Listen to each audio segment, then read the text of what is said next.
But if one of my coworkers were to touch the food on my plate without asking permission, or even if they did ask, like, I think that would be weird. Unless, of course, it was you, but that's totally different. That is a different thing. But, I kind of think if someone in my family just reached, I guess maybe not like my children, but, they're my real bosses. If your mom took a fry off your plate, but if my mom or I guess a fry is different. I'm thinking like a fork. Someone like takes a fork and sticks it onto my plate and like picks up. For some reason in my mind, I'm thinking about broccolini.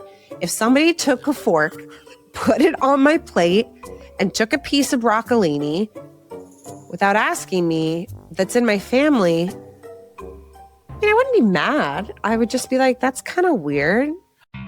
Welcome to Beats Working, Winning the Game of Events, where we share stories and strategies to turn any event or life moment into something unforgettable. Events are wild, and the people who work in them are some of the most resilient humans on Earth. If you know, you know. So come with us behind the curtain for a look at their most memorable experiences. As they say, the show must go on, so let's get on with the show.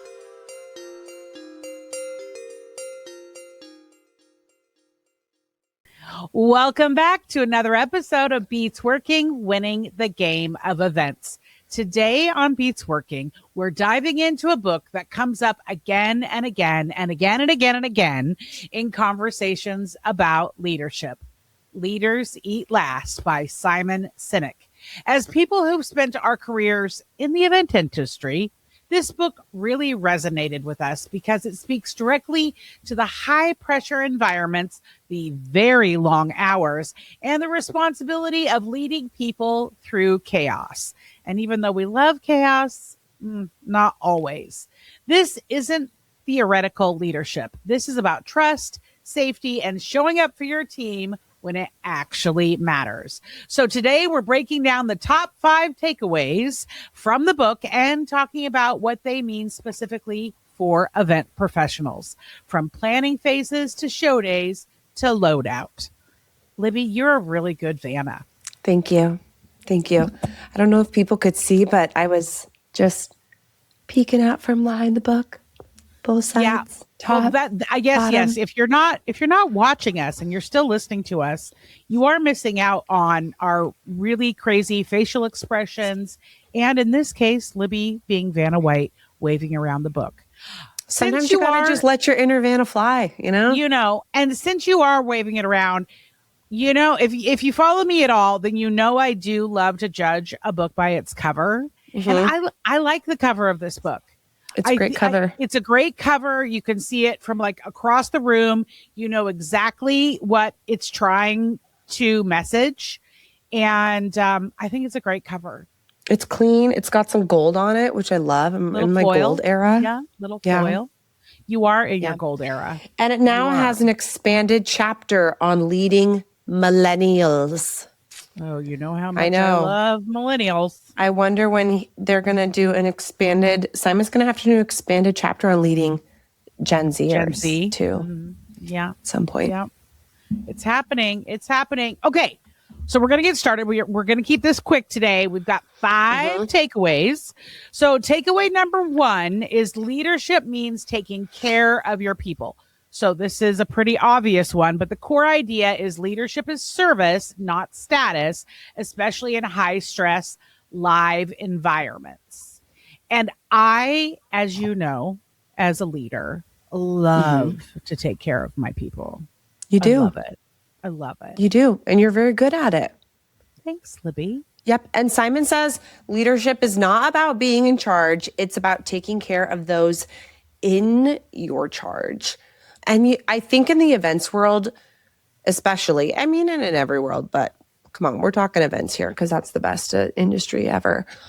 Events are just stressful by default. There are tight timelines and client pressure and live audiences and all kinds of, things you just have to figure out on the fly. And if you're serving your team and really taking care of your team, they're going to work so much better than if you're just trying to be the boss. You don't need to be their friend necessarily. It's like a parent thing. You don't need to be their friend because you're the parent. So you don't have to be their friend because you're their boss, but you don't have to be a scary boss that's dictating down to people instead of taking care of them and boosting them up and supporting them when they need it. Okay, I have 3 thoughts. One. Okay, let's hear. Did anyone but me, when you said Simon Says, like, wait for you to do some kind of like physical gesture, like the game Simon Says? Because that's the first thing that I thought of. Sorry, I'm still 12 on the inside. Number 2, I think serving your team is very important, but you have to know how they want to be served. As a leader, you can't assume you know what they want. It really helps if you ask them and then listen, for sure. And then number 3, I lost my train of thought because I'm still back on Simon Says. Well, Simon Says, find your thought. And also, yes, I totally agree. And we'll talk more about that.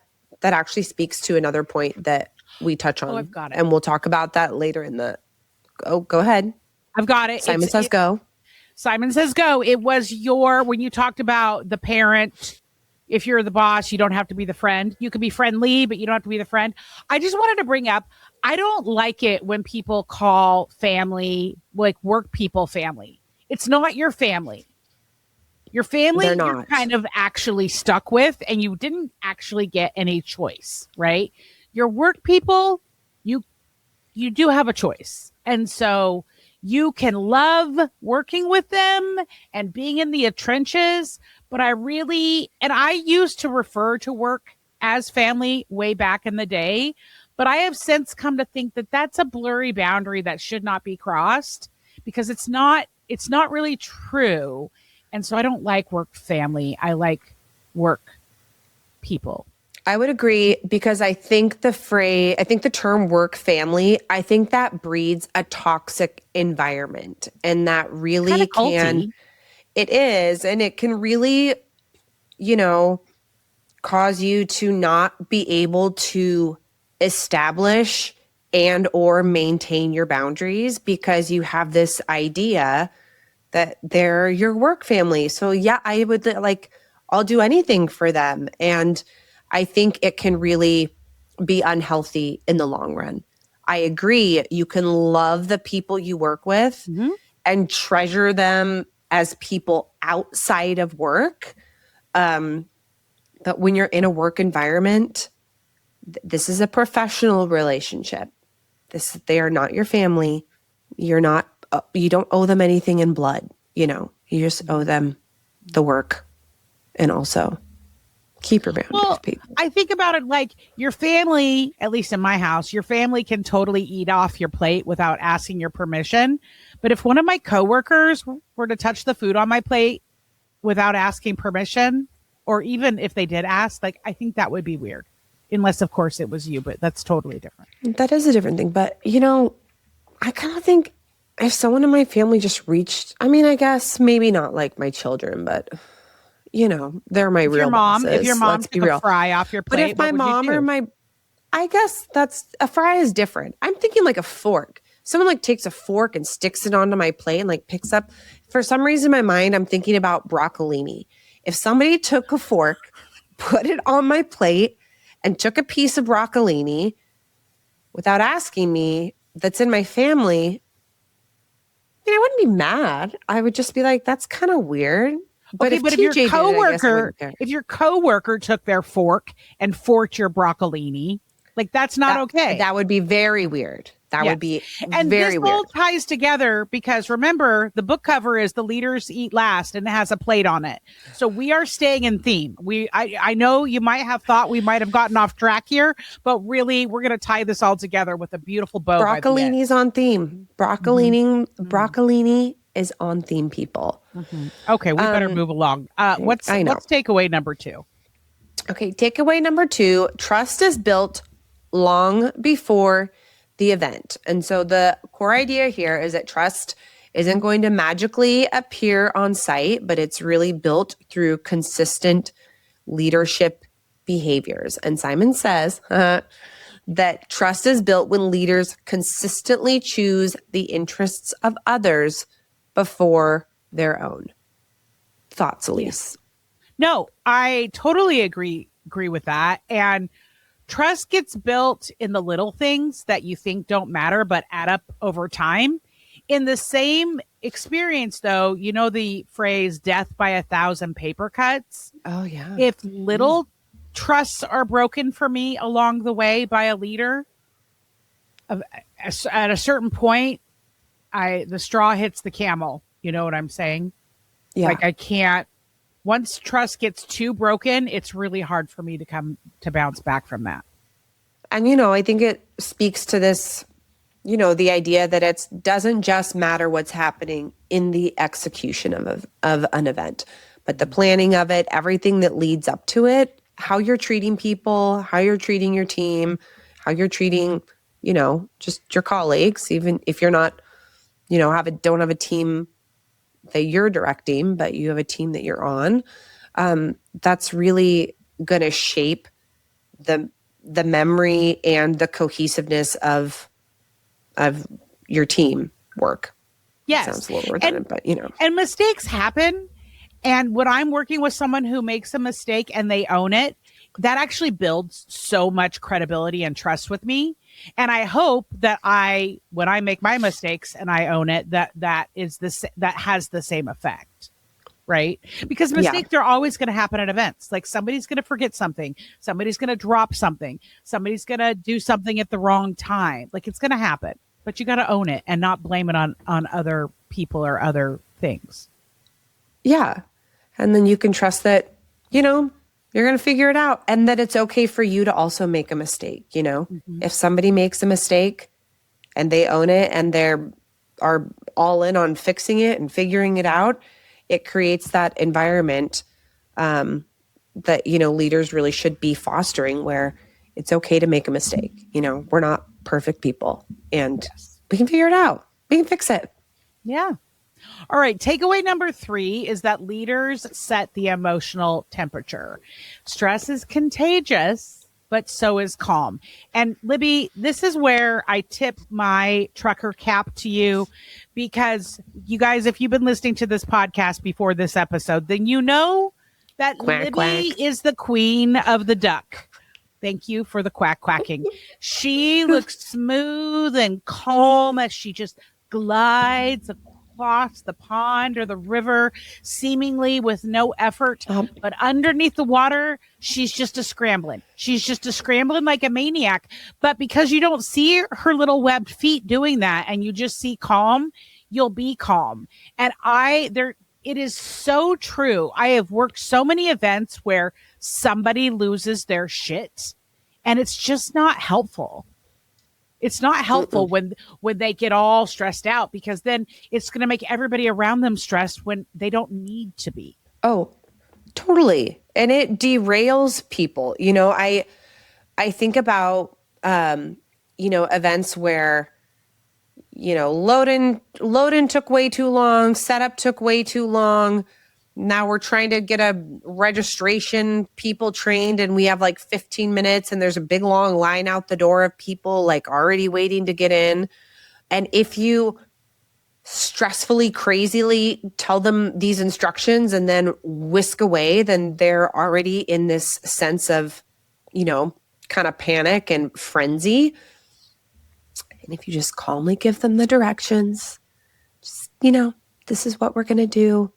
Like we can wait for 5 minutes. People can wait for 5 minutes while we review what the plan is. You know, 5 minutes isn't going to kill anybody. They're going to be fine. And I like to say, like, we're not saving lives in events. No. Like 99.9% of brightening them, but you know. Brightening them, yes. Creating core memories, hopefully. But saving them, no. So the things that feel super dramatic, just don't treat them like they're that dramatic, even if they're a big deal. We're not saying they're not big deals, but like just be calm about it because being calm is very contagious. It is. And it makes me think of this one event that we had that I was helping you produce. And our sweet valet team, God bless them, dropped the key rack, and all the keys got mixed up. And so they were just spread out all over the ground. They were trying to find keys. It was an honest mistake, but it was a very long valet line. Let's be real. That was 2017, block 41. It was 18. 18. It was okay. 18. Right. It's a good year. 18, the year of the valet situation. All the keys. And you came out to say, what is going on? There are there's a line of people, 50 people waiting to get their cars. And I explained to you what was going on. Very calmly. I said, there's nothing like this. This is where we're at right now. And you could have lost your lid, yelled at people, said, you guys need to figure this out right now. There's literally no way they could have figured it out faster than how they were figuring it out. But you were calm. You said, okay, so that's what we're going to do. We're just going to update people in the line. Just let them know. And it's going to be fine. And I think we offered to bring them snacks to see if they wanted to come back in for drinks. We brought snacks. We brought waters. Trying to tell jokes. I'm sure most of them probably weren't that great because they were probably cheesy. But that's just you gotta make do with what you have. That was the same one though, where one woman's car got hit, right, and the key supposedly went missing. That's the same event, right? Yeah, I mean, her car didn't get hit. The valet driver ran into something with her car and then was afraid to tell anybody. Yeah, so the keys were lost, but then we found them. We're not going to name the valet company because we like working with them. It was an off night. We love them. I still love working with them to this day. It was just somebody was just afraid. I get it. See, but if he had a leader who was setting the emotional temperature, maybe he would have been able to say, "Okay, I can own up to this very scary mistake." Do you remember at the Houstonia magazine launch in Houston that we did way, way back in the day? Also there, the keys got all mixed up and dropped and were spread out on the ground. Do you remember that? Yes. Yeah, it happens. It happens. And you guys, key fobs, they kind of all look the same, like a suitcase. So if you want to not be worried about that and be preventative, have a decorative key fob, keychain situation. Get a glitzy keychain. Yeah, go glitzy. Charms are really in this year, and so go wild. That's your solve on that. Okay. Next. Takeaway number 4, the best leadership is often invisible, rarely glamorous, usually unseen, and leaders are the ones who are willing to give up something for us. And this is really speaking to the title of Leaders Eat Last, because it often means eating last, staying late, handling the hard conversations, giving credit to everybody else so that your team feels really valued. I mean, yes, they also probably did a lot of the work, but the payoff that you get from that is so huge. I mean, so much bigger than recognition from your own leader. I remember an event, and I'm not going to name it just because I'm not going to, but it was over a decade ago, and it was the first year of this event that we did multiple times. It was a really big deal to me because I had created the concept, and at the end of the event, my boss asked me to leave and go with some of the big sponsors to the bar and have drinks and celebrate. And I didn't want to. I wanted to stay with my team and help pack everything up and just be in the trenches. And that was a call that I made in that moment that I don't think it helped me with senior management, but it definitely helped with my team. Yeah. You were always helping me pack up those ottomans and I love to pack up stuff, girl. Sloughing that stuff at the end of the night, man. It's what we do. It's the invisible work that matters. Okay, that's what builds the team culture. Okay, good transition. I don't know if you planned that, but that's takeaway number 5 is that culture matters more than perks. Now, don't get me wrong. there are some of us that love us some free stuff if it's cool stuff. But swag doesn't fix burnout. Culture does, though. Culture does. And culture is also not like telling people that they're your family. That's not culture. No, it's not. A pizza party is not culture. Okay? A strong culture is one in which people feel safe being themselves. Yes, Simon, that is true. It speaks to so many of the things that we already talked about today, being able to make mistakes and own them. Like being able to, trust your team, like being able to be yourself really depends on so many of those other components. And that's really what's going to build a culture that makes people want to stick around and stay. Well, and I also think it's asking your team, like, what do you think we should do? Or what are your ideas around this? Because they need to have some skin in the game. They need to feel like they are part of the team, not just being told what to do. And that doesn't mean you have to say yes as the leader to all the ideas, because there will obviously be some bad ones. But find ways to let people have skin in the game, because that is what builds the culture in the very best way, is when they feel like it's like they have an opportunity to be collaborative and that their thoughts and their work is what's making a difference in the overall event. That's really true. And that it reminds me of, I don't know why that reminds me of this, interns. I had interns for always. I always had an intern of some kind in many positions. But you could tell the level of investment that they had was totally related to how much value they felt like they were bringing to the team. Like if their role was important, and if they didn't feel like what they were doing was that big of a deal, they'd be off chatting in the corner during an event. But if they felt like they were really part of it and really owned the event along with us, then they were, in the trenches with us and trying to figure out what else they could do and not drinking Bloody Marys under the and ferns. I will say, like, not all the interns were amazing, but there was a solid list of rock star interns. It's like solid. Like I could probably think of like 7 right now. Had some really amazing ones. I know. I know. Really lucky to still talk to a bunch of them today. So they make me look good, but I don't think I was that great of a leader. I think I could have used this book back then. I wish this book had been around back then, quite honestly, because it's a great book. So if you don't have this one in your home office library, either grab a copy or download it on Audible. If you're somebody who wants to listen to books at like 2 times speed, I know who those people are. I like a paper copy myself.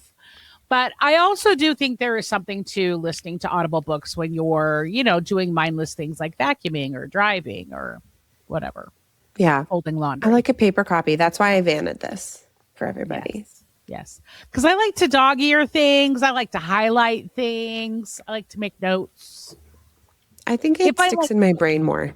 Yeah. If I can actually read the words on a page. Yeah. Yeah.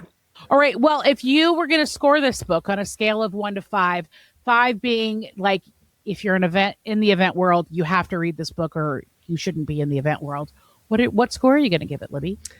I'd give it a 5 because I think this can really apply. I think the things that Simon talks about really, yes, apply to leaders, but also can really apply to everybody on your team and just apply to anybody. If you've got a clipboard, or if you can see a clipboard in the distance, I think this book is for you. I think you could really benefit from it. Agreed. Usable advice. Alysse, what do you think? What's your score of this book? Well, I was going to give it a 4.5 because I don't like to give 5s, but then I remembered the cover and the gold foil, and you are in your gold era, so that bumped it up to a 5 for me. Yeah. See, that's how important the cover is. Yeah, covers matter. They do. I also feel like we might have used a cover similar to this for an event design we definitely did. Yeah, so I feel like we absolutely did. We're I think tied to that's this a bringing little up bit. some nostalgia for us too. Yeah. Oh, yeah. All right. Well, if there's another book out there you think that we should read so we can tell you whether you should read it or not, feel free to drop it in the notes and maybe we'll pick it up or maybe we won't. I don't know. I mean, it's got to have that good cover, but yeah, if it doesn't have a good cover, forget about it. We love a good read. We love a good read. We love to review it. And hopefully you got at least one good tip from our 5 takeaways. Okay, well, that is a wrap for this episode of Beats Working, Winning the Game of Events. If you've got an idea or you want to reach out, email us at info@beatsworking.show. Remember that every detail matters, every moment counts, and no matter what, the show must go on. Also, side note, if you have a good broccolini recipe, obviously we want to hear about it. Hit me up with that broccolini, people. Bye. Thanks for listening to Beats Working, Winning the Game of Events, where we explore what it takes to make moments unforgettable. If you're leaving with a little more inspiration, a little more perspective, and a big side ache from all of the laughing at our funny jokes, then we've done our job. Beats Working is a Work P2P production. If you've enjoyed this episode, please don't forget to subscribe, rate, and review us on your favorite podcast platforms. Your support helps us keep the magic going.